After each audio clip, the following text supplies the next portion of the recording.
바쁨, 밥은 먹고 해야지. 안부, 밥은 먹고 다니냐? 얌체, 숟가락 얹음. 밥에 진심인 한국인의 쩝쩝어휘, 평소에 많이 들어보셨죠? 아침밥을 잘 먹으면 그 공부도 잘 되고 군것질도 안 하게 돼요. 한국인에게 먹는 거 참 중요한 문제잖아요. 이쁘다 너희들은 참 착하다 아주. 할머니 감자하고 고구마 꺼줄까? 처음 만나도 먹을 것부터 챙기고요. 외국인들은 넉넉한 한국인의 식사량에 놀라기도 합니다. 한국 사람은 많이 먹어요. 모든 음식이 결론적으로는 볶음밥. 그런데 알고 보면 이토록 밥에 진심이고 또 많이 먹는 한국인의 식문화는 우리 조상부터 대대로 이어져 온 것이라고 하는데요. 화제가 되었던 19세기 어느 평범한 조선인의 밥상. 그런데 자세히 보면 엄청난 밥의 양.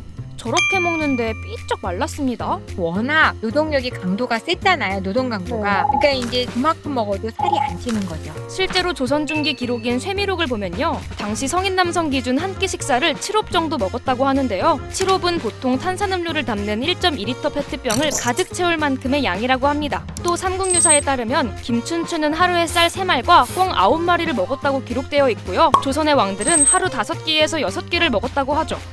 이렇게 귀족, 평민 할 거 없이 사회 전반에 걸쳐 식사량이 많은 게 일반적이었습니다. 조선시대 한국에 방문했다가 엄청난 식사량에 놀란 외국인들의 반응도 재밌는데요. 청나라 백준의 조선 탐방기에는 조선에서의 식사 대접을 두고 주방장 요리 솜씨는 부족해도 많이는 먹을 수 있으니 두 사람의 양이나 되네. 이런 기록도 있고요. 구한말 조선을 여행했던 오스트리아 귀족 출신 여행가 에른스트 폰 헤세 바르텍의 기록에도 조선인들이 유독 많이 먹는다는 내용이 있습니다. 대체 왜 이런 대식 문화가 생긴 걸까요? 일단 조선은 농업국가로 고된 농업일에 필요한 노동력을 충당하기 위해 주로 밥에서 에너지를 얻어야 했습니다. 농업 종사자 대부분이 밥 양을 늘리는 방식으로 부족한 에너지를 채울 수밖에 없었다고 하고요. 우리는 옛날에는 농업 국가였고 소가 실제로는 이제 농업을 위해서 필요한 도구였잖아요. 그러니까 소를 잡아먹는다는 건 상상할 수가 없었죠. 목축업을 한 게 아니었으니까 이제 그 노동력을 커버하기 위해서는 밥을 많이 먹어야 되는 게 이제 원칙이었죠. 또 언제 닥칠지 모르는 관료들의 수탈, 조선 후기, 가뭄, 홍수 같은 기후재난으로 식량난이 잦았잖아요. 그러다 보니 평민들 사이에선 일단 먹을 게 있을 땐 당장 먹어치운다. 이런 인식이 있었다는 썰도 있습니다. 그런데 또 빈부차와 지위고하를 막론하고 대체로 많이 먹는 분위기였다는 기록을 보면 우리 민족 인심 자체가 먹는 데 있어선 그저 넉넉했던 게 아닌가 싶기도 하고요. 이렇게 많이 먹는 전통은 오늘날까지 이어지고 있는 것 같은데요.